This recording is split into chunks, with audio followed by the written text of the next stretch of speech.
The vicious Russian efforts over the past 14 months to crush the Chechen nation merely continue a deep ingrained tradition of mutual hatred.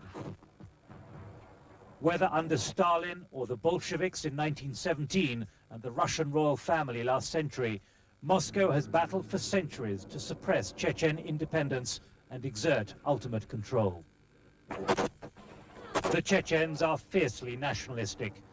Instinctively, they despise the Russians, but they hate outsiders and the West just as much. Just as Chechens will never forgive Boris Yeltsin for last year's systematic destruction of Grozny, Chechens will never forgive Moscow for February 1944, when the pre-KGB security police rounded up all Chechens, terrorized them, and shipped almost all of them out of Chechnya to exile in Central Asia. Chechnya is a mosaic of mountains. The Chechens is a tribal mountain culture where the gun, loyalty, and intimidation rule as a matter of course. Just like the Mujahideen in Afghanistan, Chechen defiance is continuing proof of the inadequacy of modern weaponry against determined guerrilla fighters. From an unknown location, President Dudayev sets the tone for Chechen actions and issues orders. A tyrant in Moscow's eyes for his declaration of independence in 1991, something of a rogue to many others. But Dudayev embodies Chechen defiance, his own ruthless authoritarian style, the target of Boris Yeltsin's rage. Last summer's Chechen seizure of 2,000 hostages in a hospital in Budyanovsk and the failure of Russian troops to prevent scores of deaths and to seize the hostage takers signals both Chechen cunning and Russian impotence, despite even Prime Minister Chernomyrdin's direct involvement. The West is concerned, but won't try to impose anything. The policy of non-involvement was set in December 1994.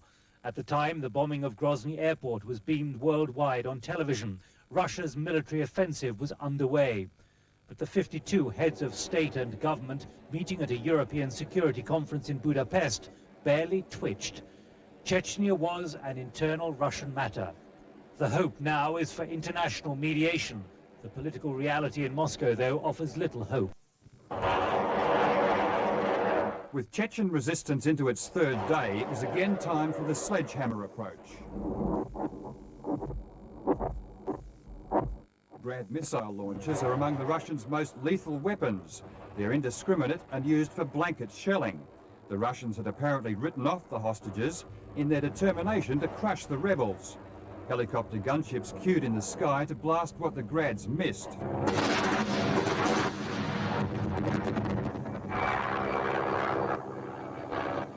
A Russian spokesman justified the massive assault by claiming the Chechens had almost certainly killed the 50 or so hostages thought to still be in the village, a claim the rebels have consistently denied.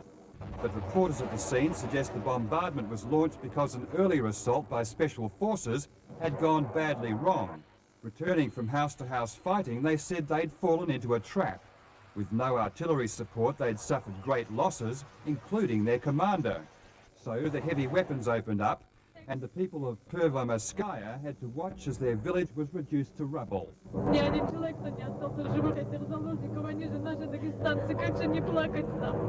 The death toll on all sides will probably never be known.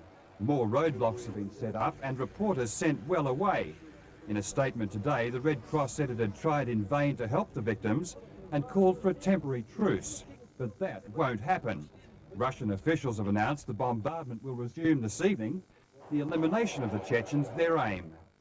But in the parallel hostage crisis, in which pro-Chechen commandos have hijacked a Black Sea ferry and taken 200 hostages, may yet have a peaceful ending.